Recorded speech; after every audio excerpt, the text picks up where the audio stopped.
আজ আমরা এমন ৮ সৌভাগ্যবান মানুষের কথা শুনব, যেই সৌভাগ্যবান মানুষগুলোকে আল্লাহ তাআলা ভালোবাসেন বলে কোরআনে জানিয়ে দিয়েছেন, ঘোষণা দিয়ে দিয়েছেন। এবং আমরা প্রতিটি পয়েন্ট যখন শুনব চেষ্টা করব ওই পয়েন্টটি আমার মধ্যে যেন চলে আসে, আমি যেন সে ৮ শ্রেণীর ৮ প্রকার গুণ যেন আমার মধ্যে চলে আসে, ৮ শ্রেণীর মধ্যে যেন আমি পড়ে যাই, সে চেষ্টা আমরা করব। আল্লাহ তাআলা আমাকে, আপনাকে, আমাদের সবাইকে আল্লাহর প্রিয় পাত্র, আল্লাহর ভালোবাসার বান্দা হওয়ার তৌফিক নসিব করুন। ভাইরা আমার, যেখানে আল্লাহকে ভালোবাসাটাই বিরাট গৌরবের ব্যাপার, সেখানে স্বয়ং আল্লাহ ভালোবাসবেন, কত বিশাল ব্যাপার। আমরা যে ৮ শ্রেণী মানুষের কথা বলবো, এগুলো আমরা বিভিন্ন সময়, বিভিন্ন বক্তব্যে, বিভিন্ন কোরআনের আয়াতে, বিভিন্ন হাদিসে আমরা শুনেছি, পড়েছি, কিন্তু হয়তো এইভাবে রিয়েলাইজ করার সুযোগ অনেকের হয়নি যে আল্লাহ রাব্বুল আলামিন এই বিশেষ গুণ, বিশেষ বৈশিষ্ট্যধারী মানুষদেরকে ভালোবাসেন। তো আমরা সেগুলো জানবো ইনশাআল্লাহ। আল্লাহ তাআলা কোরআনে কারীমে বলেছেন, ওয়াল্লাযীনা আমানু আশাদ্দু হুব্বাল লিল্লাহ, যারা ঈমানদার, যারা আল্লাহর প্রতি ঈমান এনেছেন, আখিরাতের প্রতি ঈমান এনেছেন, সে মুমিন বান্দারা তারা আল্লাহকে সবচেয়ে প্রকটভাবে, সবচেয়ে শক্তভাবে, সবচেয়ে প্রগাঢ়ভাবে, সবচেয়ে বলিষ্ঠভাবে আল্লাহ রাব্বুল আলামিনকে ঈমানদারেরা ভালোবাসে। এটা আমাদের ঈমানদারদের ভালোবাসা। আমাদের ভালোবাসা সবচেয়ে প্রকট হবে, সবচেয়ে প্রগাঢ় হবে, সবচেয়ে বেশি ভালোবাসা হবে কার জন্য? কেন আল্লাহর জন্য ভালোবাসা হবে? কারণ ভালোবাসার যে সূত্র, কারোর গুণে মুগ্ধ হয়ে, কারোর অবদানে তুষ্ট হয়ে, তৃপ্ত হয়ে আমরা তাকে ভালোবাসি। সকল গুণের সৃষ্টিকর্তাকে আল্লাহ রাব্বুল আলামিন। যদি কারোর গুণে, কোনো ব্যক্তি বা বস্তুর গুণে আমাকে মুগ্ধ করে এবং তাকে ভালোবাসতে বাধ্য করে, তাহলে ওই ব্যক্তি বা বস্তুর গুণের সৃষ্টিকর্তা, যিনি এই গুণকে সৃষ্টি করেছেন, এই গুণ তার সৃষ্টি না হলে ওই ব্যক্তি বা বস্তুর মধ্যে আসতোই না। তাহলে সে আল্লাহকে ভালোবাসা, এটা আমাদের বিবেকের দাবি, এটা আমাদের যুক্তি এবং ঈমানের দাবি কত বেশি হওয়ার কথা। ঠিক একইভাবে আমার প্রতি কারোর অবদান আছে, কেউ আমার উপকার করেছেন, অর্থ দিয়ে, কড়ি দিয়ে, পয়সা দিয়ে, কোনোভাবে আমার উপকার করেছেন, সেজন্য আমি তাকে ভালোবাসি। যিনি আমার উপকার করেছেন, তিনি নিজে উপকার করার ক্ষমতা সংরক্ষণ করেন না, আল্লাহ তাআলা তাকে উপকার করার ক্ষমতা দিয়েছেন, সামর্থ্য দিয়েছেন, তৌফিক দিয়েছেন, মানসিকতা দিয়েছেন, তাই তিনি করতে পেরেছেন। তাহলে যে আল্লাহর দান না হলে তিনি উপকারটাই করতে পারতেন না, তাহলে আমি কারোর দ্বারাই উপকৃত হয়ে তাকে যদি ভালোবাসি, তাহলে যে আল্লাহর দানে এই উপকারটা আমি পাওয়ার সুযোগ পেয়েছি, তাকে ভালোবাসা আমার ঈমানের কত বেশি দাবি হতে পারে। ভাইরা আমার, অথচ আল্লাহকে ভালোবাসা, এটা সাধারণত আমাদের মধ্যে আমরা সেভাবে অনুভব করি না। এমনকি আমরা অনেকে হয়তো জানিও না যে আল্লাহকেও ভালোবাসা যায়। অনেক মুসলমান আছে যে আল্লাহর প্রতি ঈমান আনি, আখিরাতের প্রতি ঈমান এনেছি, ঈমানের সব পিলারগুলোর উপর ঈমান এনেছি, কিন্তু আমি জানি না যে আমার ভালোবাসার সবচেয়ে বেশি হকদার আল্লাহ, সবচেয়ে বেশি হকদার আল্লাহ। এটা জানা তো দূরের কথা, আল্লাহ রাব্বুল আলামিনকেও যে ভালোবাসা যায় বা ভালোবাসা উচিত, এই সেন্সটুকু পর্যন্ত আমাদের অনেক মুসলমানদের মধ্যে নাই। ভাইরা আমার, ভালোবাসার যত কারণ থাকতে পারে, তার সব কারণ, এই সবগুলো যার কারণে বা যার সৃষ্টি হিসেবে, সেগুলোর কারণে আল্লাহ রাব্বুল আলামিনের প্রতি ভালোবাসা, এটা ঈমানের দাবি। কারোর মধ্যে যদি আল্লাহর প্রতি ভালোবাসা কম থাকে, তাহলে বুঝতে হবে তার ঈমান দুর্বল। আর কারোর যদি আল্লাহর ভালোবাসা তার মধ্যে বেশি থাকে, বুঝতে হবে তার ঈমান শক্তিশালী। আল্লাহর প্রতি আমাদের ভালোবাসা আছে কিনা, এটা বোঝার উপায় কি, বা এটা সৃষ্টি করার উপায় কি, সে বিষয়ে আলোচনা করা আজকে আমাদের উদ্দেশ্য না, সেটা ভিন্ন টপিক। আমি শুধু মূল বিষয়টা পারলাম যে ঈমানদার হিসাবে আমরা আমাদের মাকে ভালোবাসি, আমরা আমাদের বাবাকে ভালোবাসি, আমরা আমাদের স্বামীরা স্ত্রীরা স্বামীদেরকে, বাবা সন্তানকে, সন্তান বাবাকে, ভাই বোন পরস্পরকে আমরা একে অন্যকে ভালোবাসি। এই যে আমরা একে অন্যকে ভালোবাসি, আমাদের ভালোবাসার গণ্ডি, আমাদের ভালোবাসার সীমানার মধ্যে সর্বাগ্রে থাকতে হবে আমাদের রব আল্লাহ রাব্বুল আলামিন। কারণ মা বাবা না হলে আমি দুনিয়াতে আসতাম না, আর আল্লাহ রাব্বুল আলামিন মা বাবাকে সৃষ্টি না করলে, তৌফিক না দিলে আমার দুনিয়াতে আসার কথা মা বাবাও চিন্তা করতেন না।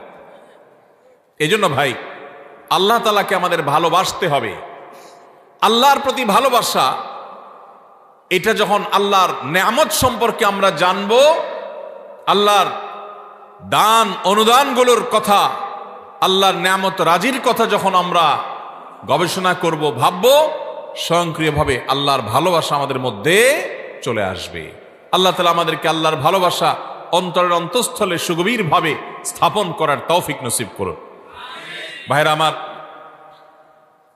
আল্লাহ রাব্বুল আলামিন তাকে যেখানে আমাদের ভালোবাসা কর্তব্য, সেখানে আল্লাহ তাআলা তার কিছু প্রিয় বান্দাদেরকে স্বয়ং ভালোবাসেন।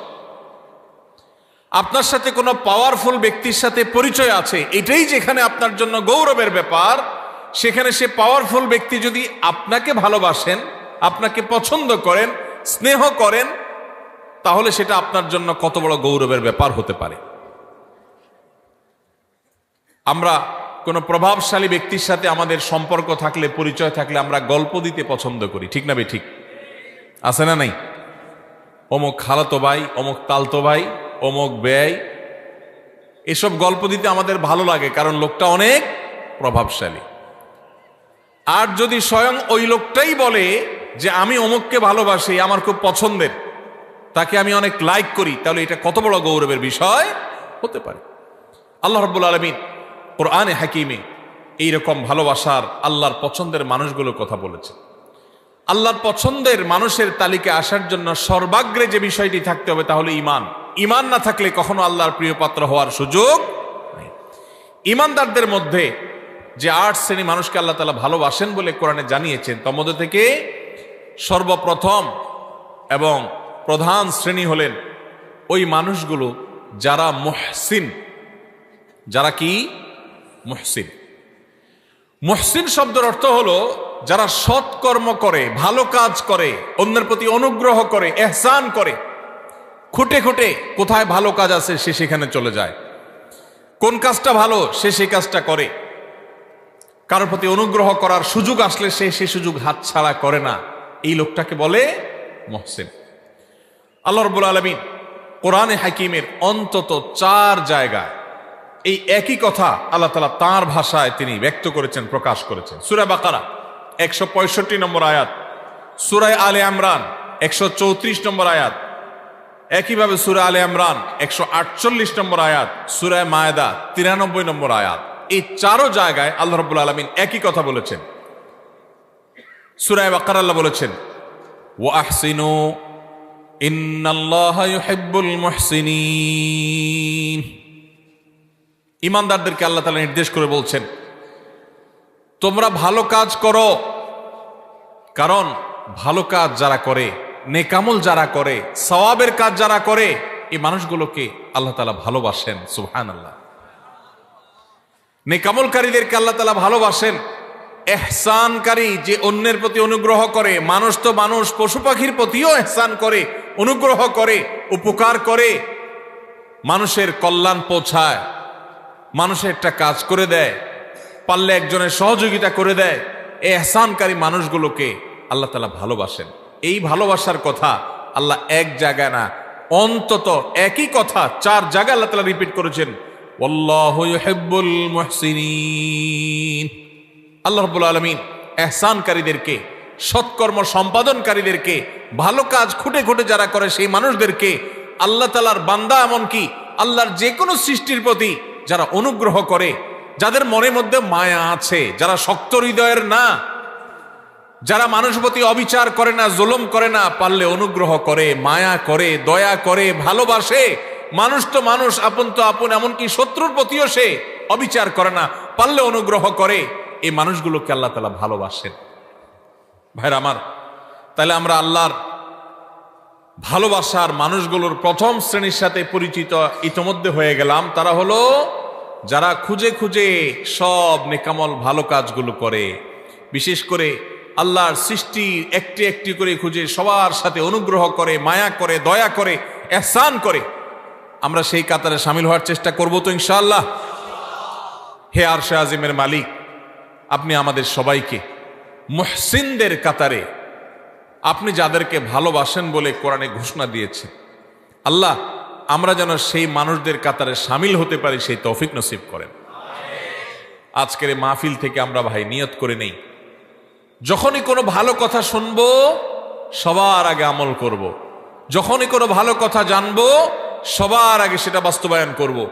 যখনই কারোর প্রতি উপকার করার, ইহসান করার, কারোর কল্যাণ পৌঁছানোর, কারোর সেবা করার, কারোর একটা সহযোগিতা করার সুযোগ পাবো, সবার আগে সেটা আমি ধরবো, হাতছাড়া করব না, চেষ্টা করবো তো ইনশাআল্লাহ।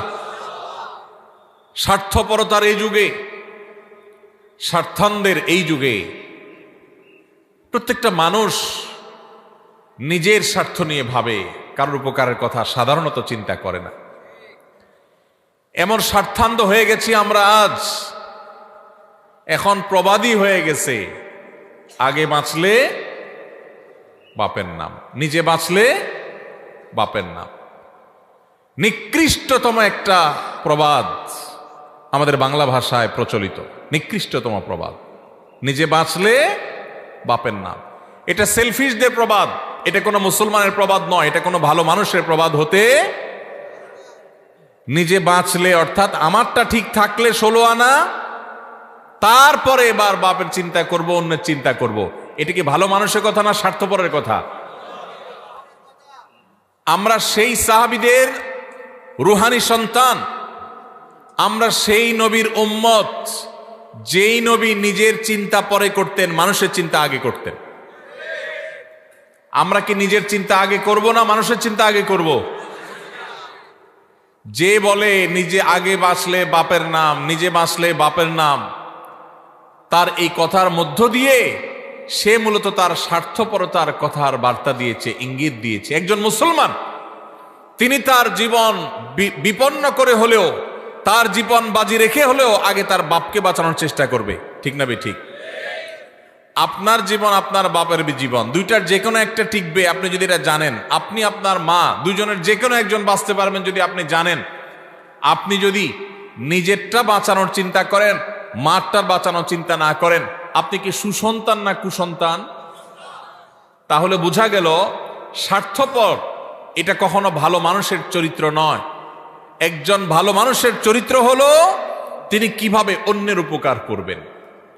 আল্লাহ রাব্বুল আলামিন কোরআনে কারিমে এই অন্যের প্রতি অনুগ্রহকারী মানুষদের প্রশংসা করেছেন বিভিন্ন জায়গায়। ওয়া ইউসিরুনা আলা আনফুসিহিম ওয়ালাউ কানা বিহিম খাসাসা। আল্লাহ রাব্বুল আলামিন সাহাবীদের প্রশংসা করে বলেছেন তারা অন্যকে অগ্রাধিকার দেয়, নিজের উপরে অন্যকে অগ্রাধিকার দেয়। নিজের শত কষ্ট, শত প্রয়োজন থাকা সত্ত্বেও আরেক ভাইয়ের প্রয়োজন থাক, আমি নিলাম না, আমার ভাইকে দিলাম। ভাইরা আমার, নামাজি মুসলমান বহু পাবেন, কম হোক বেশি হোক সব এলাকায় পাবেন। রোজাদার মুসলমানও পাবেন। ওয়াজ মাহফিলে এসে ঘন্টাকে ঘন্টা বসে বসে ওয়াজ শোনার মতো মুসলমানও পাবেন। কিন্তু এই মুহসিন মুসলমান ঘরে ঘরে প্রত্যেকটা জায়গায় জায়গায় আপনি খুঁজে পাবেন না। এই জন্য আজকের এই মাহফিল থেকে আমরা মুহসিন মুসলমান হওয়ার প্রতিজ্ঞা করে, নিয়ত করে তারপর যাব ইনশাআল্লাহ। আল্লাহ আপনি আপনার বান্দা আমাদেরকে আপনার মুহসিন বান্দাদের কাতারে শামিল হওয়ার, গণ্য হওয়ার, তাদের অন্তর্ভুক্ত হওয়ার তৌফিক আপনি নসিব করেন। ভাইরা আমার, নিজের চিন্তা যারা শুধু করে, যারা স্বার্থপর হয় তারা সুখী হয়, আর যারা অন্যের চিন্তা বেশি করে নিজের চাইতে, এরা ডাবল সুখী হয়। কিভাবে ডাবল সুখী? আপনি শুধু নিজের চিন্তা করলে আপনি সুখী হবেন, ঠিক আছে। আপনি যদি নিজের চিন্তা বাদ দিয়ে বা নিজের চিন্তাকে অগ্রাধিকার না দিয়ে আরেকজনকে আপনি অগ্রসর করে দেন, আরেকজনের চিন্তা করেন যে আমি একটু কষ্ট করি, আরেকজনকে সুযোগ দিই, এইটা যদি আপনি চিন্তা করেন, মানুষের মুখে হাসি ফুটানোর যে আনন্দ, মানুষের উপকার করার যে আনন্দ, এই আনন্দ নিজে ভোগ করার মধ্যে কখনো নিহিত। আল্লাহ তাআলা আমাদের সবাইকে আমাদের নিজের স্বার্থের চাইতে আমাদের অন্য যে কোনো ভাই, যে কোনো মানুষ, যে কোনো মুসলমান, আল্লাহ যে কোনো সৃষ্টিকে অগ্রাধিকার দেওয়ার, অন্যের প্রতি অনুগ্রহ করার, খুঁটে খুঁটে খুঁজে খুঁজে মানুষ উপকার করার তৌফিক আল্লাহ তাআলা আমাদের সবাইকে দান করুন। আপনি যখন ইবাদত করবেন, নামাজ পড়বেন, আপনার স্মরণ আসবে যে আমি নামাজে দাঁড়িয়েছি, আমি আল্লাহকে দেখছি, আল্লাহকে দেখছি, এই কথা মনে করে নামাজে দাঁড়াবেন। আর যদি এই কথা মনে করতে না পারেন, এতদূর শক্তিশালী ইমানদার না হন, তো কমপক্ষে এইটা ভাববেন যে আল্লাহ তাআলার অবজারভেশনে আমি আছি, আল্লাহ আমার দিকে তাকিয়ে আছে। ভাইরা আমার, আপনি কোথাও ডিউটি করেন কোনো কোম্পানির মালিক পেছনে দাঁড়ানো আছে, অন দ্য স্পট আপনি ডিউটি করছেন। আপনি যদি জানতে পারেন, আঁচ করেন, অনুভব করেন যে মালিক সাহেব পেছনে দাঁড়ানো আছে বা মনিটর করছেন আপনাকে, তাহলে আপনার কাজের সিরিয়াসনেস একটু হলেও বেশি হবে কি হবে না? আপনি একটু নড়ে চড়ে বসবেন কি বসবেন না? ভাইরা আমার, ঠিক একইভাবে আমরা যখন ইবাদত বন্দেগী করব, যে কোনো ভালো কাজ করব, আমরা চিন্তা করব আমাদেরকে কে দেখছেন? আল্লাহ দেখছেন। আল্লাহ রাব্বুল আলামিন সবকিছু দেখেন, কোনো কিছুই তার কাছে গোপনীয় থাকে না। বিধায় ওই মানসিকতা নিয়ে যদি ইবাদত করতে পারেন, এটা হলো ইহসানের সর্বোচ্চ স্তর, সর্বোচ্চ লেয়ার। আপনি মুহসিনদের মধ্যে সবচেয়ে আপার ক্লাসের মুহসিন হতে পারবেন যদি আপনার সমস্ত ইবাদত করার সময় আল্লাহর কথা স্মরণ হয়। আপনি যখন নামাজে দাঁড়িয়ে সূরা পড়ছেন, আপনার মনে হচ্ছে আল্লাহ আমাকে দেখছেন। এই যে ওয়াজ মাহফিলে বসে আপনি কোরআন এবং হাদিসের কথা শুনছেন, একটি ভালো কাজে এসেছেন, এখনো আপনার মনে হবে যে আমার আল্লাহ দেখছেন যে বান্দা আমার কোরআন হাদিসের কথা শুনছেন। অতএব আমার মনের মধ্যে যেন বাজে চিন্তা না আসে, আমার নিয়তের মধ্যে যেন ভেজাল না ঢুকে, আমি যেন ভুল কিছু না করি।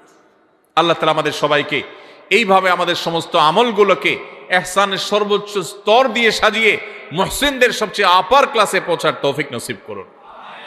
তাহলে প্রথম প্রকার মানুষ পেয়ে গেলাম যাদেরকে আল্লাহ রাব্বুল আলামিন ভালোবাসেন, তারা হলেন মুহসিন। নাম্বার 2, দ্বিতীয় যে শ্রেণীর মানুষকে আল্লাহ তাআলা ভালোবাসেন বলে ঘোষণা দিয়েছেন কোরআনে, এক জায়গায় নয়, একাধিক জায়গায়, অন্তত 3 জায়গায় আল্লাহ তাআলা একই কথার ঘোষণা দিয়েছেন।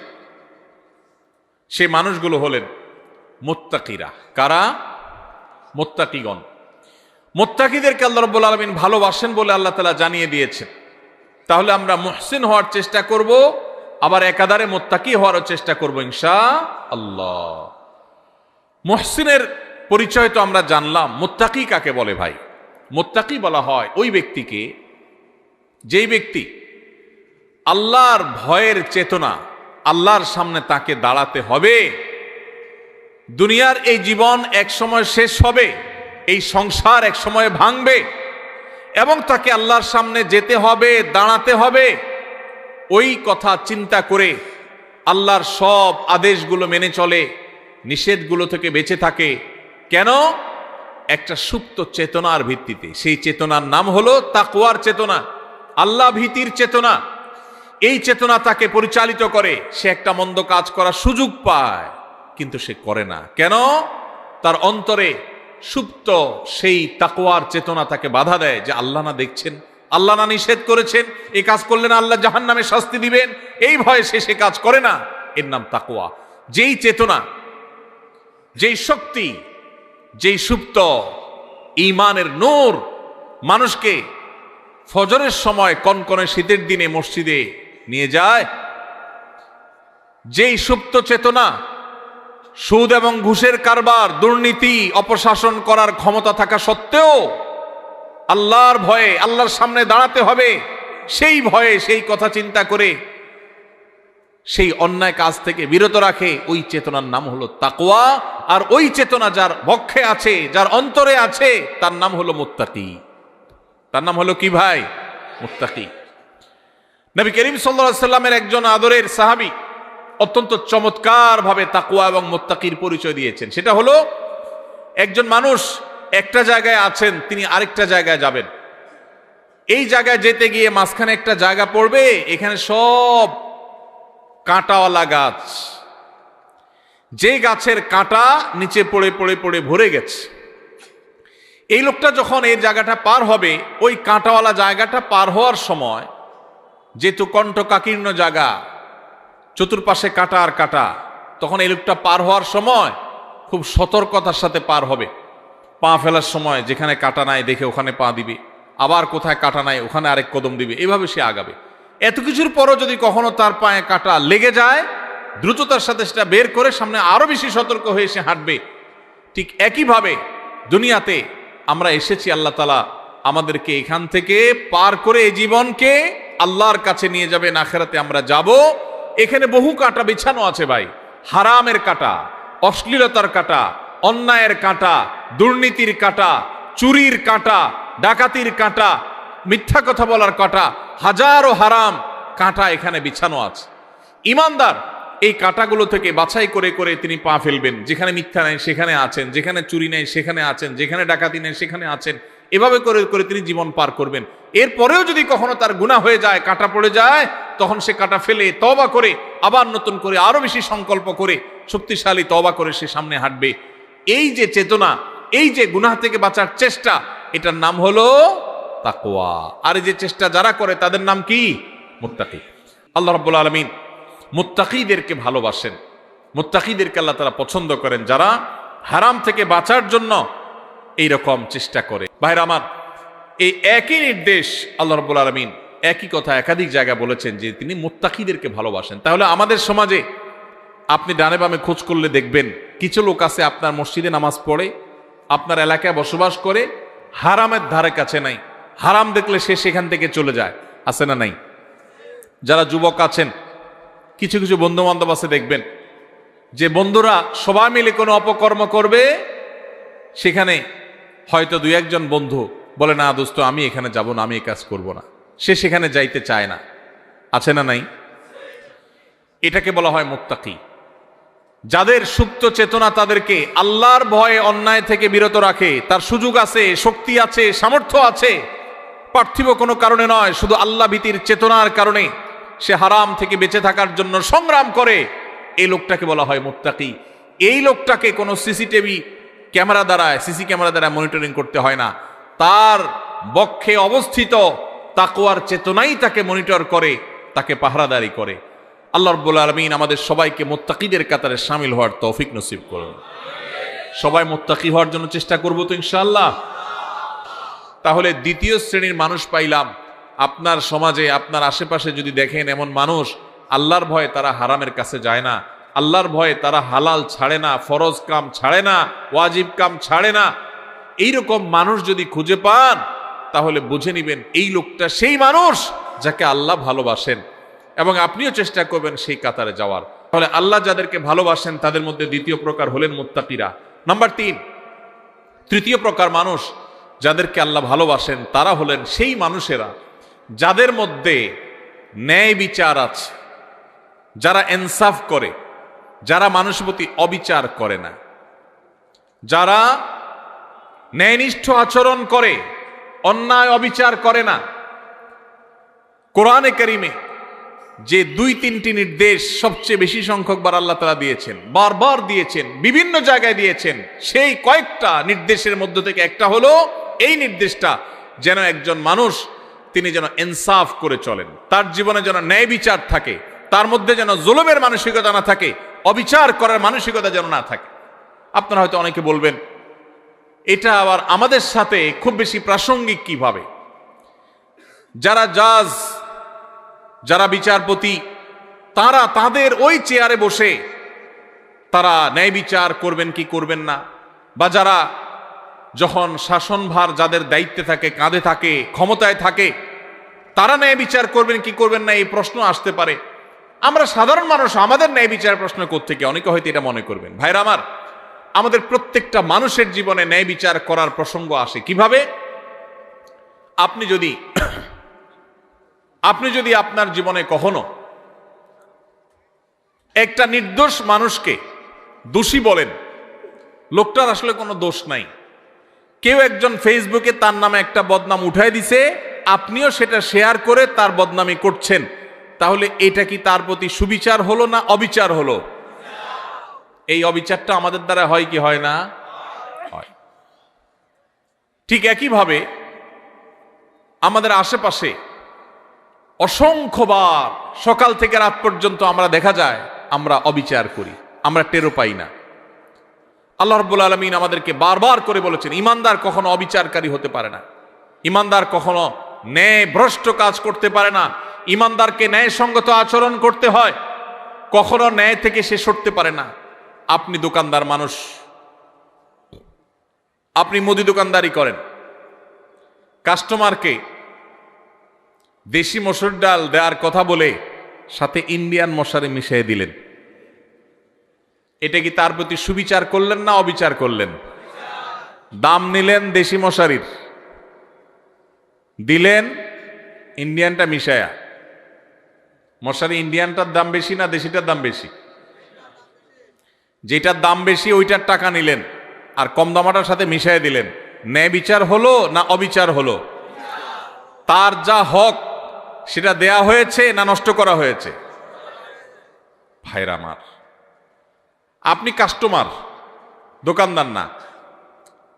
টাকা একটা ছিঁড়ে গেছে, টাকা ছিঁড়লে টাকার মান কমে না। বাংলাদেশ ব্যাংকের নিয়ম অনুযায়ী, দেশের প্রচলিত আইন অনুযায়ী কোনো টাকা ছিঁড়লে ওইটার মান কমে যায় না।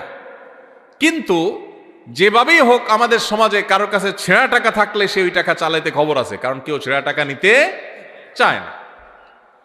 এই জন্য আপনার কাছে কোনোভাবে একটা ছেঁড়া টাকা চলে আসছে, আপনি ছেঁড়া অংশকে লুকায়া দোকানদারকে এমন ভাবে দিয়ে দিচ্ছেন ব্যস্ততার মধ্যে বেটা ক্যাশে রেখে দিস।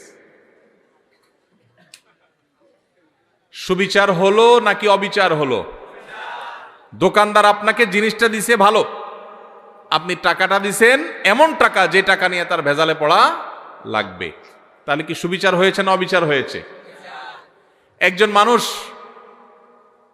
তিনি এখানে নাই, তিনি এখন বাজারে গেছে, আরেকজনের সাথে বসে তার ব্যাপারে আপনি বদনামি করলেন, তার প্রতি সুবিচার হলো না অবিচার হলো? এগুলো দূরবর্তী অবিচার। আমরা যদি একেবারে প্রাসঙ্গিক, একেবারে সবচেয়ে নিকটবর্তী যে সুবিচার অবিচারের বিষয়টা সেটাও দেখি, তো আমরা দেখব যে আমরা ওই যে আমি শুরুতে যে প্রবাদের কাছে কথা বলছিলাম, আমরা নিজের বেলায় 16 আনা, অন্যের বেলায় 1 আনাও, এটা কি সুবিচার না অবিচার? এই সমাজে বেশিরভাগ মানুষ দেখবেন এত বেশি স্বার্থপর যে নিজেরটা 16 আনা বুঝে, আরেকজনেরটা 1 আনাও বুঝে না। এই লোকটা ভিতরে সুবিচার আছে না অবিচার আছে? আল্লাহ রাব্বুল আলামিন অবিচারকারী মানুষদের ভালোবাসেন না, আল্লাহ ভালোবাসেন সুবিচারকারী মানুষদের। ভাইরা আমার, আপনি রাস্তায় যাচ্ছেন, হঠাৎ করে দেখলেন একটা ভেজাল বাঁধছে, গন্ডগোল চলছে। কি গন্ডগোল? আপনার খুব ঘনিষ্ঠ এক বন্ধু বাইক নিয়ে যাচ্ছে, রিকশাওয়ালার সাথে কোনোভাবে অ্যাক্সিডেন্ট হয়ে গেছে, এখন এটা নিয়ে বাদানুবাদ ঝগড়া চলতেছে, কার দোষ কার গুণ। আপনি সেখানে গিয়ে যখন দেখছেন যে আমার দোস্ত বাইক চালাচ্ছে, রিকশাওয়ালার সাথে সংঘর্ষ হয়েছে, রিকশা আরোহী পড়ে গেছেন, আহত হয়েছেন, রিকশাওয়ালা ক্ষতিগ্রস্ত হয়েছেন, আপনি চোখ বন্ধ করে ডাইরেক্ট যায়া যেভাবে হোক ঘুরায় পেঁচায় আপনার দোস্ত, আপনার বন্ধুর পক্ষ অবলম্বন করলেন, আর রিকশাওয়ালা বললেন ভাই আপনারই তো দোষ মনে হচ্ছে। সুবিচার না অবিচার? আপনি ভালো করে জানেন না, আপনি ওখানে ছিলেনও না, আপনার দোস্ত দেখে আপনি তার পক্ষ নিয়ে নিলেন, আরেকজনের বিপক্ষে চলে গেলেন। সুবিচার না অবিচার? আপনার এলাকার মানুষের সাথে আরেক এলাকার মানুষের গন্ডগোল লাগছে, আপনি যাই দেখলেন আরে আমার বাড়ির কাছের মানুষ, এবার যেহেতু আমার বাড়ির কাছের মানুষ, অতএব অন্ধের মতো তার সমর্থন করলাম, সে অন্যায়কারী হোক আর নির্দোষ হোক, সে যেটাই হোক না কেন আমার এলাকার লোক, বিধায় তার সমর্থন আমি করলাম। সুবিচার না অবিচার? কারণ তার পক্ষে যদি আপনি নেন আর যদি সে আসলে দোষী হয়, তাহলে আপনি দোষীর পক্ষ নিলেন, নির্দোষের বিরুদ্ধে গেলেন। সুবিচার হবে না অবিচার হবে? ঈমানদার কখনো অবিচার করতে পারে? ভাইরা আমার, এই কথাকে আল্লাহ রাব্বুল আলামিন কোরআনে কারীমে সূরা মুমতাহানার 8 নম্বর আয়াতে বলেছেন। একই কথা আল্লাহ রাব্বুল আলামিন কোরআনে কারীমে সূরা হুজুরাতের 9 নম্বর আয়াতে বলেছেন। একই কথা আল্লাহ তাআলা সূরা মায়দার 42 নম্বর জায়গায় বলেছেন। অন্তত 3 জায়গায় আল্লাহ তাআলা বলেছেন ইন্নাল্লাহা ইউহিব্বুল মুকসিতিন। আল্লাহ বলেছেন ওয়াকসিতু, তোমরা সব সময় ন্যায় বিচার করে চলবে। খবরদার, ন্যায় বিচার করে চলবে, কারণ আল্লাহ তাআলা ন্যায় বিচারকারীদেরকে, ন্যায়নিষ্ঠ আচরণকারীদেরকে, ইনসাফকারীদেরকে ভালোবাসেন। জালিম, অত্যাচারী, অবিচারকারী এরকম মানুষকে আল্লাহ পছন্দ করেন না, ভালোবাসেন না। আল্লাহ ভালোবাসেন তাদেরকে যারা ন্যায় বিচার করে। অনেক লোক নামাজ পড়ে, ন্যায় বিচার নাই, আছে না নেই? অনেক লোক লম্বা দাঁড়িয়ে আছে কিন্তু ন্যায় বিচার নাই, আছে না নেই? এক ছেলে আরেক ছেলের দেখতেও পারে না, দাড়ি কিন্তু লম্বা, ন্যায় বিচার না অবিচার? অবিচার। বিয়ে করেছে, শ্বশুরবাড়ির জন্য জান ফিদা, বাপ মার খোঁজ খবরও নেয় না, ন্যায় বিচার না অবিচার? অবিচার। ইমানদার সব সময় কার কতটুকু হক, আমার বাবা তার হক এতটুকু আমি দিয়ে দিব, এতে যদি আমার শ্বশুর বাড়ি না খুশি হয় হোক। এমন কি আমার শ্বশুর বাড়ির যতটুকু হক ততটুকু আদায় করতে গেলে যদি বাপের বাড়ি না খুশি হয় হোক, আমি কোনোদিন অবিচার করব না। যার যা পাওনা সেটা আমি পাই পাই করে বুঝিয়ে দিব, এর নাম সুবিচার। ইমানদার সবসময় সুবিচারকারী হবে। আজকের এই সমাজে দাড়িওয়ালা মানুষ কম বেশি আছে, টুপিওয়ালা মানুষ কম বেশি পাওয়া যায়, নামাজি মানুষ, রোজাদার মানুষ কম বেশি পাওয়া যায়, ওয়াজ মাহফিল শোনা মানুষের সংখ্যাও কম নয়, কিন্তু সুবিচারকারী মানুষের সংখ্যা এদেশে হাতে গোনা হয়ে গেছে, নগণ্য হয়ে গেছে, হারিয়ে গেছে। ভাইরা আমার, আমরা আমাদের জীবনের পরতে পরতে প্রত্যেকটা জায়গায় জায়গায় আমাদের ন্যায় বিচারের প্রশ্ন আসে। আমরা হয়তো মনে করেছি অনেকে ন্যায় বিচার আর অবিচার এগুলো তো জজদের কাজ, বিচারকদের কাজ। না ভাই, আপনি নিজে বিচারক। প্রতিটা পদে পদে আপনার বিচারের প্রশ্ন আসে। শুধুমাত্র মুসলমানদের সাথে না, এমনকি অন্য ধর্মের মানুষও যদি হয়, হিন্দু, বৌদ্ধ, খ্রিস্টান, যে কোনো ধর্মের মানুষও যদি হয়, আল্লাহ বলেছেন কোরআনে, লা ইয়ানহাকুমুল্লাহু আনিল্লাযীনা লাম ইউকাতিলুকুম ফিদ-দীনি ওয়া লাম ইউখরিজুকুম মিন দিয়ারিকুম আন তাবাররুহুম ওয়া তুকসিতু ইলাইহিম ইন্নাল্লাহা ইউহিব্বুল মুকসিতিন। অন্য ধর্মের মানুষরা তোমাদের উপর যদি কোনো যুদ্ধ চাপায় না দেয়, তোমাদের দেশ থেকে বের করে না দেয়, শান্তিপূর্ণভাবে যদি সহাবস্থান করে, তাহলে তাদের প্রতি অন্য ধর্মের মানুষ হওয়া সত্ত্বেও ন্যায়নিষ্ঠ আচরণ করতে আল্লাহ নিষেধ করেন না, বরং ন্যায়নিষ্ঠ আচরণকারীদেরকেই আল্লাহ ভালোবাসেন। এই জন্য ন্যায়নিষ্ঠ আচরণ করবো তো ইনশাআল্লাহ। ভাইরা আমার, আমাদের জীবনের প্রতিটি পদে পদে কিন্তু ন্যায় আচরণ করার ব্যাপার আছে। এখন মুশকিল হলো, আমরা ন্যায়সঙ্গত আচরণ বা ন্যায় বিচার এটা অন্যের বেলা অনেক সময় করতে পারি, নিজের লোক হলে তখন পারি না। আল্লাহ রাব্বুল আলামিন সেজন্য বলেছেন, ওয়াইন কুলতুম ফাদিলু ওয়ালাউ কানা যা কুরবা। যখন কথা বলবা ইনসাফের সাথে বলবা, সত্যটা, হক কথাটা বলবা, যদিও তোমার আত্মীয় হয়, রক্ত সম্পর্কীয়, কাছের লোক হয়, তারপরে হক কথা বলতে দ্বিধা করবা। একটা অপকর্ম করেছে কে? আপনার চাচাতো ভাই বা আপনার আপন ভাই বা আপনার শালা, আপনার কাছের কেউ। আপনার এখন মুখে একেবারে কুলুপ, মুখে তালা, আপনি কিচ্ছু দেখেন নাই, কারণ আকামটা করছে কে? কাছের লোক। এটা কি সুবিচার না অবিচার? অবিচার। আমার বাবাও যদি অন্যায় করেন, আর যদি এখানে আমার সাক্ষ্য দেওয়ার প্রশ্ন আসে, একজন মুকসিত, যাকে আল্লাহ ভালোবাসেন, সেই সৌভাগ্যবান মানুষ, সেই ইমানদার, তিনি তার বাবার বিরুদ্ধে সাক্ষ্য দিবেন, তারপরেও তিনি অবিচার করবেন না। সহজ কথা না ভাই? ওয়াজ করা অনেক সহজ, এই বিষয়টা আমল করা এত সহজ না। আল্লাহ রাব্বুল আলামিন কোরআনে কারীমে সেজন্য বলেছেন, ওয়ালা ইয়াজরিমান্নাকুম শানাআনু কওমিন আল্লা তা'দিলু ই'দিলু হুয়া আকরাবু লিত-তাকওয়া। তোমার সাথে কারোর শত্রুতা আছে, কারোর শত্রুতা আছে, যেহেতু শত্রুতা আছে সেই জন্য ওই বেটা কোনো কারণে ফেঁসে গেছে। তুমি জানো যে লোকটার আসলে দোষ নাই, কিন্তু যেহেতু শত্রু, অতএব এই চান্সে সে যেহেতু ফেঁসে গেছে, পারলে ধরে আরো তার ডুবাই দাও। এই আচরণটা আমাদের সমাজে আছে না নাই?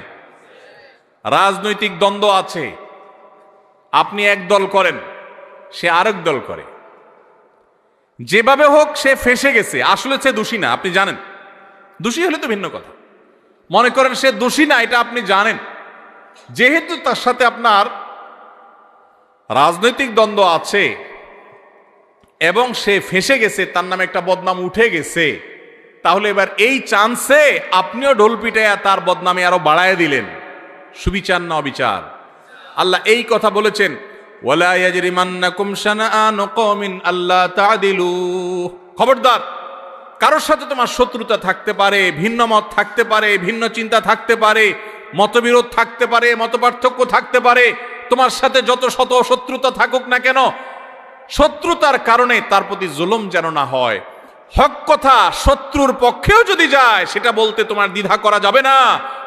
আর যদি হক কথা বলতে গিয়ে নিজের কাছের লোক বেজার হয়, সেটা বলতেও দ্বিধা করা যাবে না। কোনো অবস্থাতে অবিচার করা যাবে। আল্লাহ রাব্বুল আলামিন সে মানুষদেরকে ভালোবাসেন যারা অবিচার করে না। ভাইরা আমার, এই ব্যাধিটা আমাদের সমাজে সবচেয়ে প্রকট আকার ধারণ করেছে। শহরে গ্রামে সর্বত্র আপনি দেখবেন যে মানুষটার সবই ভালো, কিন্তু তার বিবেক বিবেচনা অনুযায়ী সে কাজ করে না। তার চোখের সামনে একটা অঘটন ঘটেছে, সে দেখেছে, কিন্তু সে না দেখার ভান করে আছে।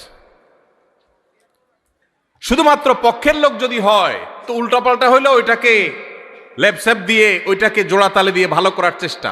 আর যদি বিরুদ্ধের লোক হয় তাহলে ভালো জিনিসটাকেও খোঁচায় খোঁচায় খারাপ করার চেষ্টা। আছে না নাই? এগুলো করে আপনি রাজনীতি করতে পারেন, এগুলো করে আপনি ব্যক্তি স্বার্থ উদ্ধার করতে পারেন। মনে রাখবেন, কিয়ামতের ময়দানে আল্লাহর আযাবকে আপনি এড়াতে পারবেন। এই জন্য যদি মুসলমান হতে হয়, যদি মুকসিত হতে হয়, যদি আল্লাহর প্রিয় বান্দা হতে হয়, তাহলে অবিচার ছাড়তে হবে, ন্যায় বিচার আনতে হবে নিজের জীবনে, নিজের চিন্তায়, নিজের আচরণে, নিজের কথায়, নিজের কাজে। আমার কথা দিয়ে কারোর প্রতি যেন অবিচার না হয়। চেষ্টা করব তো ইনশাআল্লাহ, আমাদের মুখ দিয়ে, আমাদের জবান দিয়ে কারোর প্রতি কোনো অবিচার যেন না হয়, কোনো অবস্থাতেই না। আল্লাহ আমাকে, আপনাকে, আমাদের সবাইকে এই আমলটি করার মধ্য দিয়েও আল্লাহর প্রিয় বান্দা, যাদেরকে স্বয়ং আল্লাহ ভালোবাসেন। যত সহজে বলে ফেলছি, বিষয়টা তো সহজ না। আরে ভাই, আল্লাহকে ভালোবাসাটাই তো অনেক বড় ব্যাপার, গৌরবের ব্যাপার যে আপনি আল্লাহকে ভালোবাসেন। রাষ্ট্রের সর্বোচ্চ চেয়ারে মানুষ, তার সাথে আপনার সম্পর্ক আছে, আসা যাওয়া আছে, এইটুকুই তো আপনার গৌরবের জন্য যথেষ্ট। আর সেখানে সেই লোক নিজে আপনাকে ভালোবাসেন, এটা যদি তিনি জানায় দেন যে আমি কক্সবাজার জেলার উখিয়ার অমুক গ্রামের অমুককে আমি ভালোবাসি, পছন্দ করে, সে আমার বন্ধু, বেস্ট ফ্রেন্ড, এটা যদি রাষ্ট্রের সর্বোচ্চ ব্যক্তি বলে, পাবলিকলি ডিক্লেয়ার করে, আপনার গর্বের কোনো শেষ থাকবে? সেখানে স্বয়ং আল্লাহ রাব্বুল আলামিন, কোন রাষ্ট্রের প্রধান না, এই সকল সৃষ্টি জগতের মহান সৃষ্টিকর্তা যিনি, তিনি নিজে ঘোষণা দিয়েছেন, যাদের মধ্যে ইনসাফ আছে, যাদের মধ্যে ন্যায় বিচার আছে, যারা অন্যায় করে না, জুলুম করে না, নিজের প্রতিও না, শত্রুর প্রতিও না, অমুসলমানের প্রতিও না, কারোর প্রতি না, ন্যায় এবং ইনসাফের ক্ষেত্রে তারা এক চুলে দিক সেদিক হয় না। কে নাখোশ হলো আর কে খুশি হলো, তার দল থাকলো কি থাকলো না, তার পছন্দের লোকজন তাকে ভালোবাসলো কি বাসলো না, এসব দেখা দেখি নাই। সৎ এবং সত্য কথা সে ঠিকই বলে, ইনসাফ ঠিকই করে, জুলুম কারোর প্রতি করে না। এই মানুষকে স্বয়ং আরশের মালিক, স্বয়ং রাজাদিরাজ, সকল সৃষ্টি জগতের সৃষ্টিকর্তা মহান আল্লাহ রাব্বুল আলামিন স্বয়ং ভালোবাসেন। আল্লাহ তাআলা আমাদের সবাইকে সেই সৌভাগ্যবান মানুষদের কাতারে শামিল হওয়ার তৌফিক দান করুন। তাহলে তিনটা শ্রেণী পেয়ে গেলাম। নাম্বার 4 নম্বর হলো যারা তওবা করে। যারা কি করে ভাই? তওবা করে। আল্লাহু আকবার। আমাদের সবারই জীবনে ভুল ত্রুটি হয়, হয় কি হয় না বলেন? গুনাহমুক্ত কে কে আছেন এখানে? আছেন কেউ? সবারই আমাদের গুনাহ হয়। নবী সাল্লাল্লাহু আলাইহি ওয়াসাল্লাম এই কথাই বলেছেন, কুল্লু বনি আদম খাত্তা ওয়া খায়রুল খাত্তাইনা আত-তাওয়াবুন। সকল আদম সন্তানই কম বেশি অপরাধী, আমাদের সবারই কম বেশি দোষ আছে। কিছু লোক আছে সমাজে, দেখবেন সে কোনো দোষ খুঁজে পায় না। আছে না নাই? নিজের কোনো দোষ খুঁজে পায় না। বিপদ আপদ হলে বলে কি, আমার কেন এগুলা হলো, আমি বুঝলাম না, কি অন্যায়টা করলাম, আমি কি অন্যায় করছি, উনি খুঁজে পায় না। নিজের অন্যায় খুঁজে না পাওয়াটাই তো সবচেয়ে বড় অন্যায়। ঠিক না বে ঠিক? মানুষ যার পরতে পরতে ভুল হয়, এটা ভুল হয়, ওইটা ভুল হয়, মানুষ, সে মানুষ যদি নিজের ভুলের কথাই সে আঁচ করতে না পারে, এটাই তো সবচেয়ে বড় অন্যায়। অনেক লোক আছে দেখবেন, বিড়ি বা সিগারেটের ধোঁয়া ছাড়তে ছাড়তে বলে, ভাই জানেন আমার এই জীবনে আমি কোনোদিন কারোর কোনো ক্ষতি করিনি। ছাড়তেছে কিসের ধোঁয়া? সিগারেটের ধোঁয়া। উপকার করতেছে না ক্ষতি করতেছে? ধোঁয়া ছাড়তে ছাড়তে বলে, জানেন ভাই এই জীবনে কোনোদিন কারোর কোনো ক্ষতি করি নাই। স্টিল সে ক্ষতি করতেছে, কিন্তু তার সে খবর। তো অনেক লোক এমন আছেন যে নিজের পাপ অপরাধ খুঁজে পায় না, বলে যে এত বিপদ আমার কেন, কি অন্যায়টা করলাম আমি, কি অন্যায় করছি উনি। ভাইরা আমার, আমাদের অজান্তে কত ভুল হয় বলেন। ধরেন আপনি নামাজে দাঁড়াইছেন, ইবাদত করতেছেন, আপনার জামাটা হয়তো কোনো কারণে একটু গন্ধ হয়ে গেছে, আপনি জানেনও না, হতে পারে না কোনো এক সাইডে কোনো গন্ধ কিছু লাগছে বা কিছু, আপনার পাশের মুসল্লির কষ্ট হচ্ছে, অন্যায় না ন্যায় এটা? আপনি হয়তো টেরো পান নাই, হইতে পারে কি পারে না বলেন? আপনি হয়তো বাজারে গেছেন, পাবলিক বাসে উঠছেন, খুব চাপাচাপি ভিড়ের মধ্যে উঠছেন, এই চাপের মধ্যে একটু জোর করে উঠতে গিয়া হয়তো কেউ কষ্ট পেয়েছে, আপনি টেরো পান নাই, হতে পারে কি পারে না? হতে পারে না এরকম? আপনি হাঁটছেন, আপনার পায়ের নিচে হয়তো পিপিলিকা পড়ে মারা গেছে। পিপিলিকা আপনাকে কষ্ট দিলে নিধন করা জায়েজ আছে, তাকে মারা না জায়েজ না, কিন্তু কোনো প্রয়োজন ছাড়া, কোনো কারণ ছাড়া আল্লাহর কোনো প্রাণীকে অহেতুক হত্যা করা, এটা আপনার জন্য ইসলাম আপনি সেটা করতে বলে নাই। কিন্তু আপনার অজান্তে আপনার পায়ের নিচে পড়ে এরকম বহু প্রাণী হয়তো মারা গেছে, হয়তো তাকে মারার কোনো কারণ হয়তো নাই, সে আপনার কোনো উপদ্রব করছে না, আপনি রাস্তা দিয়ে হেঁটে যাচ্ছেন, কিন্তু আপনার অজান্তে কাজটা হয়ে গেছে, হতে পারে কি পারে না? এরকম অন্তত কয়েক হাজার দৃষ্টান্ত এখানে বসে দেওয়া যাবে, খুঁটে খুঁটে বের করা যাবে, বড় তালিকা করা যাবে, যে আমাদের অজান্তেও আমাদের অনেক ভুল হয়। তাহলে কোনো মানুষ যদি বলে আমি আবার কি ভুল করলাম, আমার অন্যায়টা কি হলো, আমি অন্যায়টা কি করলাম, তাহলে এটাই হলো তার সবচাইতে বড় অন্যায়। আমার অপরাধটা কি, এই কথা যে বলে সে সবচেয়ে বড় অপরাধী। আল্লাহর কাছে বান্দা সব সময় তার অপরাধ বোধের কথা স্মরণ করবে। আমার অজান্তে কত অপরাধ হয়ে যাচ্ছে, জ্ঞাতসারে কত অপরাধ হয়ে যাচ্ছে। এই যে আমি কথা বলছি, এই কথাটা যে মাপে হওয়া দরকার একটু বেশি মাপে হয়ে যাচ্ছে, হতে পারে এটাও একরকমের সীমা লঙ্ঘন। আপনি আপনার বাবার সামনে, মায়ের সামনে কথা বলছেন, বাবা মা নিজস্ব লোক, ঘরের লোক, সবচেয়ে আপন মানুষ, একটু জোরে বলে ফেলছেন, অন্যায় হয়ে যেতে পারে, তাদের মনে কষ্ট হতে পারে, তারা এটাকে মাইন্ডে নিতে পারেন, তাহলে এটা একটা অপরাধ হতে পারে, অথচ আপনার খবরই নেই যে আপনি অন্যায় করেছেন। এরকম অজস্র অপরাধ হয়। এজন্য ইমানদার সবসময় তওবা করবে। আমাদের প্রিয় নবী সাল্লাল্লাহু আলাইহি সাল্লামের প্রিয় একটা আমল ছিল নিয়মিত তওবা করা। আপনি মিডিল ইস্টে গেলে দেখবেন আরাবিয়ানরা, বিশেষ করে সৌদি নাগরিকরা, কোনো ডাক্তারের ওয়েটিং রুমে বা কোনো পাবলিক প্লেসে, কোনো অপেক্ষার জায়গায় তারা এরকম লিখে রাখে, ইমলা আওকাতাল ইন্তিজার বিল ইস্তিগফার, অর্থাৎ ওয়েটিং এর সময়টাকে আল্লাহর কাছে ইস্তিগফার করে কাটান।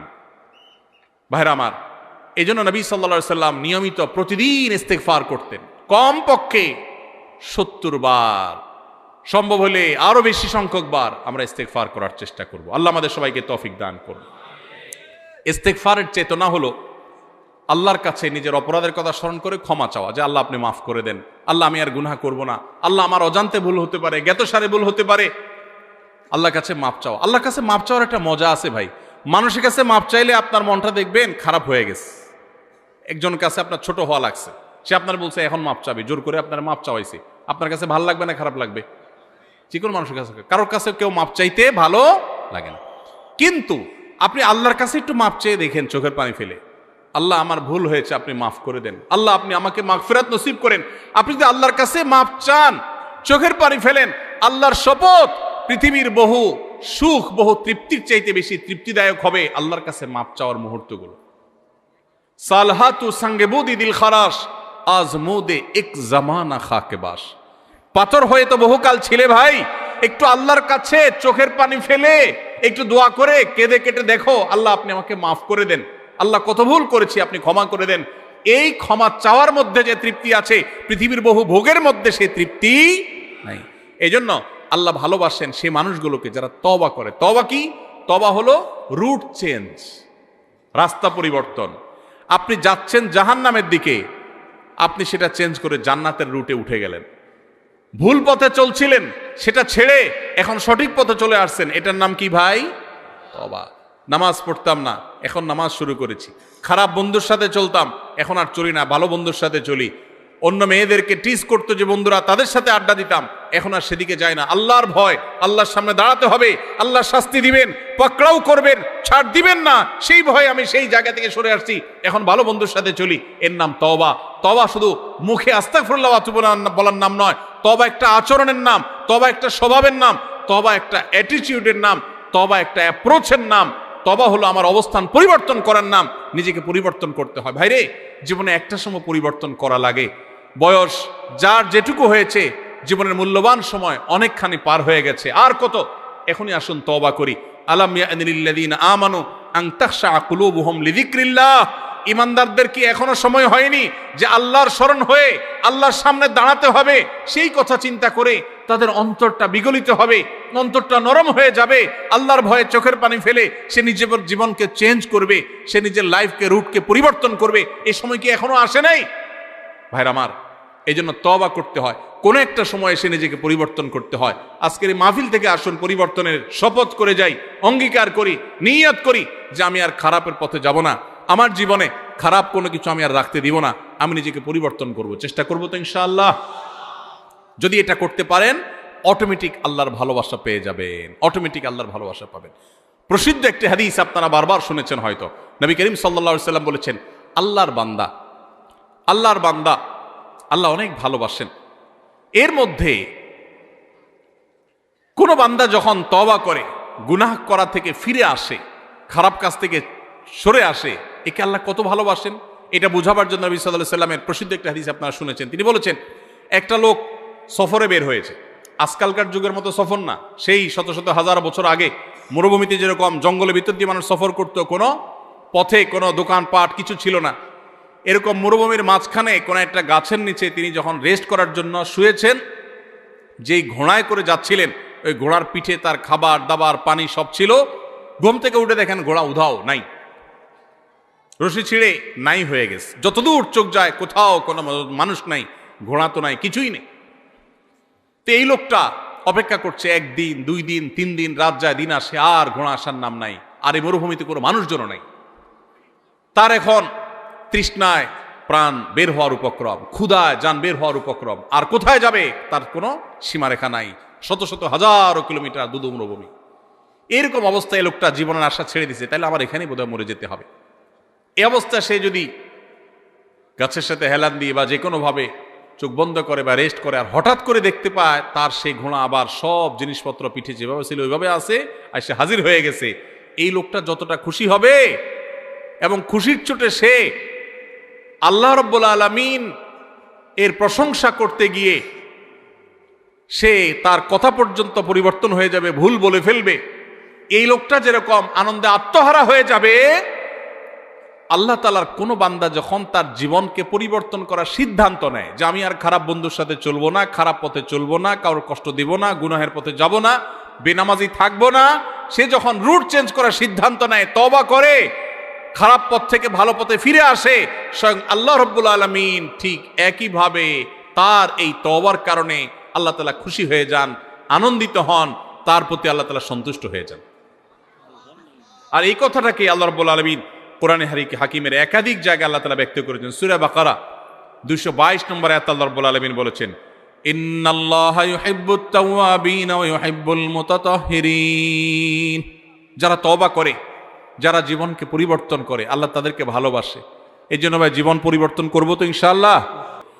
ভাইরা আমার, ঠিক একইভাবে সূরা তওবার 108 নম্বর আয়াতেও আল্লাহ রাব্বুল আলামিন যাদেরকে ভালোবাসেন তাদের কথা বলেছেন। তাহলে এই আয়াত থেকে সূরা তওবা, সূরা বাকারার 222 নম্বর আয়াত থেকে আমরা জানলাম আল্লাহ তাআলা তওবাকারীকে ভালোবাসেন। এই জন্য তওবা করবো তো ইনশাআল্লাহ।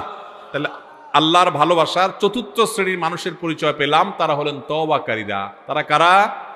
তওবাকারীরা। আস্তাগফিরুল্লাহ ওয়া আতুবু ইলাইহি, আল্লাহর কাছে ক্ষমা চাই, আল্লাহর কাছেই ফিরে যাই, আল্লাহর কাছেই ফিরে আসছি, আল্লাহর দিকেই প্রত্যাবর্তন করছি, শয়তানের দিকে গেছিলাম আবার সরে আসছি, এর নাম তওবা।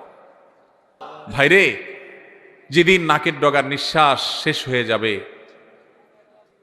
চোখের সামনে জাহান্নাম দেখা যাবে, সেদিন তওবার জিগির তুলবেন, অনন্তকাল তওবা করবেন, 2 পয়সার লাভ হবে না। এখনো নিঃশ্বাস আছে নাকের ডগায়, এখনো শ্বাস প্রশ্বাস প্রবাহিত হয়। অতএব এখনই সময় তওবা করার, এখনই সময় তওবা করার।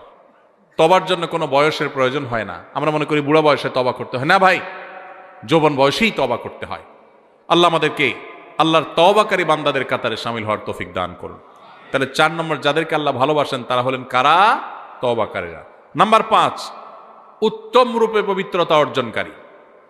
এদেরকে আল্লাহ তাআলা ভালোবাসেন, যারা খুব ভালোভাবে পবিত্রতা অর্জন করে। ভালোভাবে পবিত্রতা অর্জন করা বলতে, আপনি যখন অজু করবেন, অজুটা সুন্দর করে করবেন। অজু সুন্দর করে করার মানে এই না যে পানি 3 বালতি খরচ করা। কম পানিতে ভালো করে অজু করতে পারা, এটাই হলো একজন আদর্শ ইমানদারের বৈশিষ্ট্য। আমাদের সমাজে দেখবেন আমরা টেপে অজু করি, তো কত পানি আমাদের খরচ হয় আমরা জানিও না। বড় একটা বালতি রেখে টেপে অজু করে একদিন এরপর তাকায় দেখবেন হয় বালতি ফুল হয়ে গেছে না ফুল হওয়ার কাছাকাছি হয়ে গেছে, এত পানি লেগেছে। অথচ আমাদের প্রিয় নবী সাল্লাল্লাহু আলাইহি সাল্লাম অজু করতেন 1 গ্লাস পানি দিয়ে, সামান্য একটু পানি দিয়ে তার অজু কমপ্লিট হয়ে যেত। আর আমাদের অজু করতে 1 বালতি পানি যায়। এই যে যারা মনে করেন যে আমি কি এমন অপরাধ করলাম, আপনার লাগবে 1 গ্লাস, আপনি লাগাইছেন 1 বালতি, অপরাধ না? অপরাধ না? অপচয় হলো কি হলো না? খবরও নেই। আধুনিক বিশ্বে আমাদের অজান্তে এরকম হাজারো অপরাধ হচ্ছে, করছি ইবাদত, অজু হচ্ছে অপচয়ের গুনাহ। জবাবদিহিতা আছে। এখন বলবেন তাহলে কি করব? টেপে অজু করা ছেড়ে দিব? ভালো হয় যদি টেপে অজু না করতে পারেন, বদনাতে মগে অন্য কিছুতে করতে পারেন, সবচেয়ে ভালো হয়। নাই সেই সুযোগ তো টেপে করেন, কিন্তু সতর্ক থাকেন যেন অতিরিক্ত পানি খরচ না হয়। ব্রাশ করছেন আর এদিকে টেপ ছেড়ে দিয়ে রাখছেন, পড়তে আছে, হ্যাঁ, হাত ডলতেছেন, পাও ডলতেছেন, আর দিকে টেপ ছেড়ে দিয়ে আছে। একটু কষ্ট করে টেপটা বন্ধ করে নিয়ে ডলেন, সেটুকু করছেন। অজু করি আবার সাথে পানি অপচয় করি। বেশিরভাগ মানুষ, শতকরা হয়তো 99 জন মানুষ আমরা অজু করি সাথে অপচয় করি। কজন আছেন এখানে বলতে পারবেন যে আলহামদুলিল্লাহ আমি এ ব্যাপারে সচেতন? আমরা সচেতন থাকবো তো ইনশাআল্লাহ। তো আমি যেটা বলতেছিলাম সেটা হলো, অজু করতে গিয়ে পানি বেশি খরচ করার নাম উত্তম রূপে তো পবিত্রতা নয়। উত্তম রূপে পবিত্রতার মানে হলো, এই যে শীতের দিন আসছে, আসরের অজু দিয়ে কে কে এসা পড়তে পারেন? হাত তোলেন দেখি। মাশাআল্লাহ, দেখছেন? আসরের অজু দিয়ে এসা পড়তে পারা, এটা কি খুব বেশি বেটাগিরি? হ্যাঁ, আলহামদুলিল্লাহ কিছু মানুষ সুস্থ, এটা তাদের সুস্থতার আলামত। কিছু মানুষের জন্য এটা পজিটিভ, কিন্তু বেশিরভাগ ক্ষেত্রে এটা 2 নম্বরই। সবার ক্ষেত্রে বলি না, কিন্তু বেশিরভাগ ক্ষেত্রে। কিরকম? বিশেষ করে শীতের সময় আসরের অজু দিয়ে এসা পর্যন্ত চালানোর মানে হলো অজু যায় যায় ভাব, কিন্তু অজু ছাড়ে না, ধরে রাখে। আছে না নাই? টেনে টুনে আর আধা ঘন্টা আছে, এসাটা পার করতে পারলে জান বাঁচে। আছে না নাই? এই প্রবণতাটা কি ভালো না খারাপ? এটা স্বাস্থ্যের জন্য খারাপ, ইবাদতের জন্য খারাপ। নবী করিম সাল্লাল্লাহু আলাইহি ওয়াসাল্লাম বলেছেন, আলা আদুল্লুকুম আলা মা ইয়ামহুল্লাহু বিল খাতায়া ওয়া ইয়ারফাউ বিহি দারাজাত। কিছু আমল আছে যেগুলো মানুষের গুনাহ মাফ করে দেয়, আল্লাহর কাছে মর্যাদা বাড়ায় দেয়। এর ভিতরে একটা আমল হলো ইসবাগুল ওযুই আলাল মাকারিহ। কষ্ট উপেক্ষা করে হলেও ভালো করে ওযু করা, কষ্ট উপেক্ষা করে হলেও ভালো করে ওযু করা। এজন্য ওযু করতে কষ্ট হলেও ছেড়ে দিব ওযু। আপনার বাথরুমের বেগ আছে, বায়ুর বেগ আছে, পেশাবের বেগ আছে, কষ্ট করে আটকে রাখছেন, নামাজ পড়তেছেন, এটা নামাজ না, এটা ভালো করে নামাজ পড়া হলো না। ছেড়ে দেন ওযু। ফ্রেশ ওযু করলে মরে যাবেন নাকি? একটু কষ্ট হবে ঠান্ডাতে, কি সমস্যা? কিন্তু ফ্রেশ মোডে ইবাদত করবেন, ওইটার সওয়াব বেশি হবে। আর পেশাবের বেগ আছে, মন হলো টয়লেটের দিকে, আর এদিকে আপনি নামাজ পড়তেছেন। এই নামাজ কখনো ভালো নামাজ হতে পারে না। শ্বশুরবাড়িতে প্রথম যাওয়ার সময় কি পেশাবের ব্যাগ নিয়ে যাবেন? সব ফ্রেশ ট্রেশ করে তারপরে বাহাদুরের মতো ঢুকার চেষ্টা করবেন। তো আল্লাহর দরবারে দাঁড়ানোর সময় কিভাবে পেশাবের ব্যাগ নিয়ে নামাজ দাঁড়ান? ছেড়ে দেন অজু। তো এই জন্য উত্তম রূপে অজু করে যারা, তাদেরকে আল্লাহ তাআলা ভালোবাসেন। উত্তম রূপে পবিত্রতা অর্জন করে, শুধু অজু না।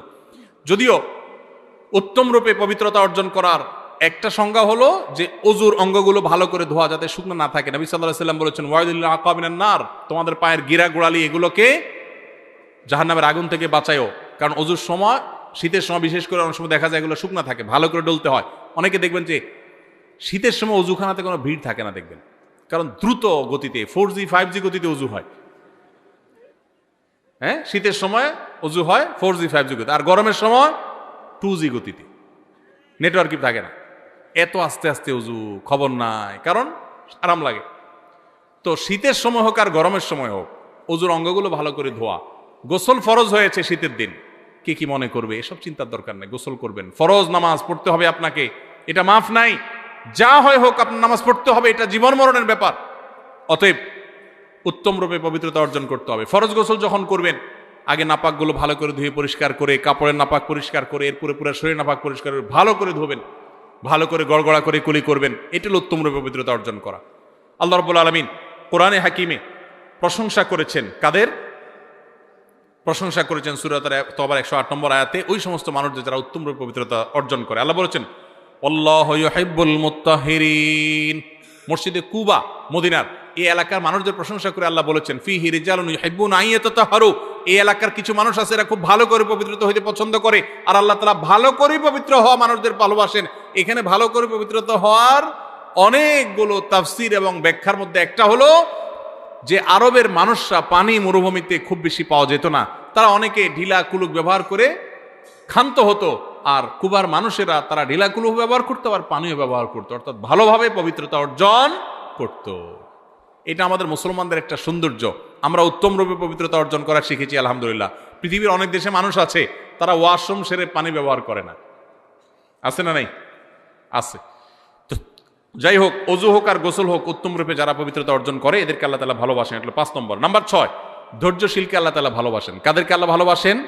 ধৈর্যশীলদেরকে আল্লাহ তাআলা ভালোবাসেন। আল্লাহ রাব্বুল আলামিন কোরআনে হাকিমে ধৈর্যশীলদের ভালোবাসার সম্পর্কে বলেছেন সূরা আলে ইমরান 146 নম্বর আয়াতে, ওয়াল্লাহু ইউহিব্বুস সাবিরিন। ভালোবাসেন। ধৈর্য ধরা কি সহজ কাজ না কঠিন কাজ? বড় কঠিন কাজ। সুবহানাল্লাহ, আলহামদুলিল্লাহ বলা সহজ, কোরআন তেলাওয়াত পড়াও, এমনকি দান সদকা করো, ধৈর্য ধরাটা, চান্দি যখন গরম হয়ে যায়, মাথা যখন রক্ত উঠে যায়, তারপরও ঠান্ডা মাথায় পরিস্থিতি সামাল দেওয়া, এর নাম সবর। এর নাম কি? সবর। সবর নাই। অনেককে দেখবেন মাশাআল্লাহ নামাজে কালামে উনি 100তে 100, রোজাতে উনি 100তে 90, অনেক ভালো মানুষ, কিন্তু মেজাজ যখন গরম হয় তখনই 100তে 10। আছে না নাই? আছে না এরকম লোক? সবই ভালো, বদমেজাজ, সবই ভালো, কিন্তু কি? বদমেজাজ। আমাদের এই দেশে পত্রিকার পাতা খুললেই দেখবেন বিয়ের বাড়িতে চিংড়ির সাইজ একটু ছোট হয়েছে। আগে তো চুক্তি করে যায়, সব তো ফকির, খাওন তো জন্মে চোখে দেখে নেই, এই জন্য আরেকজন বাড়িতে খাইতে যাবে, শর্ত করে দিয়ে গেছে এই সাইজের চিংড়ি থাকতে হবে আমাদের, কারণ আমরা ফকির নিজ জীবনে চোখে দেখিনি। বিয়ের যে যাইতে যারা শর্ত দিয়ে যায় এরা হলো এই জাতের লোক, বুঝতে পারছেন? তো সাইজ একটু বেশ কম হয়ে গেছে, কথা কাটাকাটি হয়েছে, মারামারি হয়ে গেছে, ওখানে বিয়ে তো ভাঙছে ভাঙছে, পারলে একজন শহীদ হয়ে গেছে। শহীদ হয়েছে না জাহান্নামে গেছে? যদি মারামারিতে লিপ্ত হয়ে মরে তাহলে ওইটাও জাহান্নামে যাওয়ার কথা, আল্লাহু আলাম, ব্যক্তি বিশেষের জন্য ফায়সালা না। যাই হোক, তো ধৈর্য এটা হারায় গেছে আমাদের সমাজ থেকে। সামান্য চুন থেকে নুন খসছে, তালাক হয়ে গেছে, ধৈর্য নাই। সব আমল আছে এই সমাজে কম বেশি, সবরটা উঠে গেছে, ধৈর্যটা উঠে গেছে।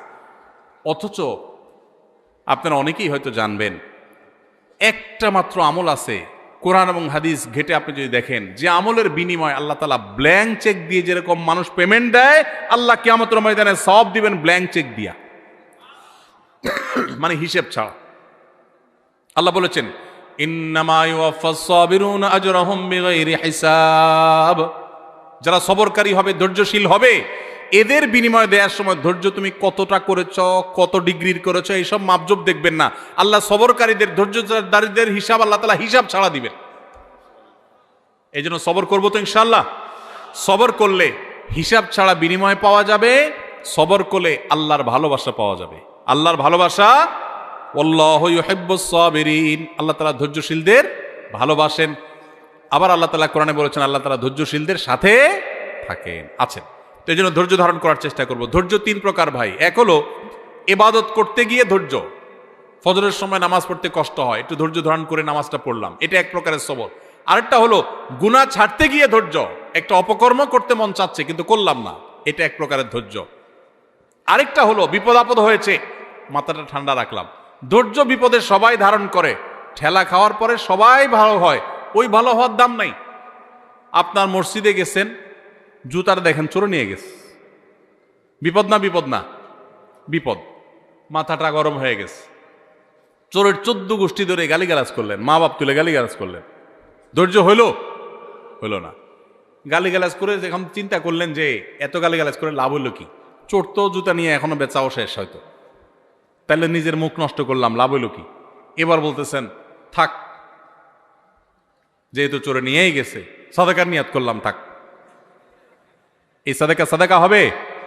নবী সাল্লাল্লাহু আলাইহি সাল্লাম বলেছেন ইন্নামাস সবরু ইনদা সাদমাতিল উলা, বিপদ যখন আসবে প্রথম ধাক্কার সময় টিকে থাকা, হজম করে ফেলা, ধৈর্য ধারণ করা, এটাই হলো সবর। এটা হলো কি?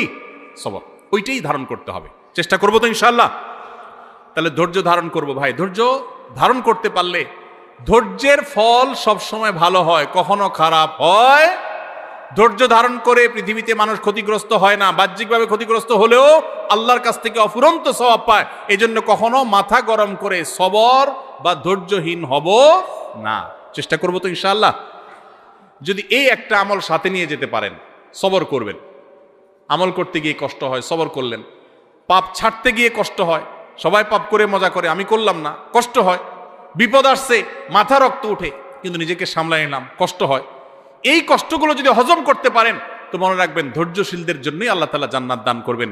আস-সবরু জাযাউহু আল জান্নাহ, সবরের বিনিময়ে আল্লাহ তাআলা জান্নাত দিবেন। আল্লাহ আমাদের সবাইকে সবরকারীদের কাতারে শামিল হওয়ার তৌফিক নসিব করুন। সবাই চেষ্টা করবো তো ইনশাআল্লাহ। সবর আসার জন্য সবরকারী মানুষদের দেখবেন, কিছু মানুষ দেখবেন চরম পরিস্থিতিতেও মাথা ঠান্ডা রাখতে পারে। এই মানুষের সাথে সাথে থাকবেন, তার সোহবতে যাবেন, তার সান্নিধ্যে সংস্রবে যাবেন, এর সোহবত থেকে আপনার ভিতরে এই গুণটা আসবে ইনশাআল্লাহ। তাহলে 6 নম্বর হলো যাদেরকে আল্লাহ ভালোবাসেন তারা হলেন ধৈর্যশীল সবরকারী। 7 নম্বর হলেন যারা আল্লাহর প্রতি ভরসা রাখেন, যারা আল্লাহর প্রতি ভরসা রাখেন। আল্লাহ রাব্বুল আলামিন বলেছেন ফাবিমা রাহমাতিম মিনাল্লাহি লিনতা লাহুম, হে রাসূল আল্লাহর অনুগ্রহে আপনি কোমল হয়েছেন, আপনি নরম দিলের হয়েছেন। ওয়ালাউ কুনতা ফাদ্দান গালিদাল কলবি লানফাদ্দু মিন হাওলিক, যদি আপনি শক্ত হৃদয়ের হতেন, কঠোর স্বভাবের হতেন, তাহলে মানুষ আপনার পাশে থাকতো না। নবীজির কথা আল্লাহ তাআলা বলছেন, আমাদের নবীজি খুব নরম ছিলেন, কোমল ছিলেন, রূঢ় স্বভাবের ছিলেন না। যদি রূঢ় স্বভাবের হতেন তাহলে তার পাশে পৃথিবীর কেউ থাকতো না, গোটা বিশ্ব তার কাছে এসে গেছে তার কোমলতার কারণে। এরপর আল্লাহ তাআলা বলেছেন ফাফু আনহুম ওয়াস্তাগফির লাহুম ওয়াশাবিরহুম ফিল আমর, অতএব হে রাসূল আপনি যে সাহাবী সহচরদের মধ্যে থাকেন, আপনার সাথে থাকা লোকদের, তাদেরকে আপনি ভুল হলে মাফ করেন, তাদের জন্য আল্লাহর কাছে ক্ষমা চান এবং তাদের কাছে পরামর্শ করেন। ফাইদা আযামতা, পরামর্শ করে যদি কোনো সিদ্ধান্ত গ্রহণ করেন, ফাতাওয়াক্কাল আলাল্লাহ, তাহলে আল্লাহর উপর এরপরে ভরসা করবেন। কেন?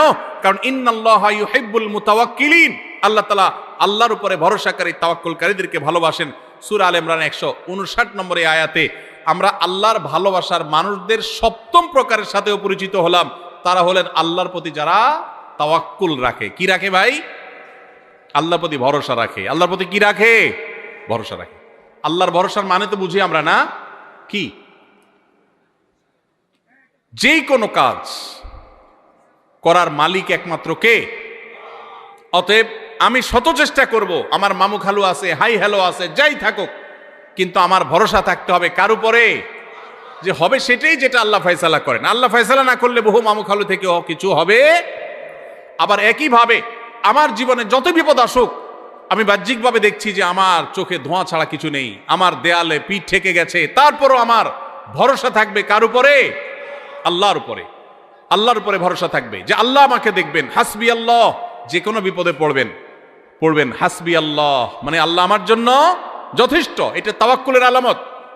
উহুদ যুদ্ধের পর মুসলমানদেরকে যখন নানান ভয় দেখিয়ে সন্ত্রস্ত করার চেষ্টা করা হয়েছে, যে বদর যুদ্ধে উহুদ যুদ্ধে যেখানে মুসলমানরা নানাভাবে জর্জরিত, এরপরে আবার কাফেররা আবার সবাই একসাথে আসছে, এই কথা বলে তাদেরকে ভয় দেখানো হলো, তখন মুসলমানরা বলেছিলেন হাসবুনাল্লাহ, আল্লাহ আমাদের জন্য কি যথেষ্ট।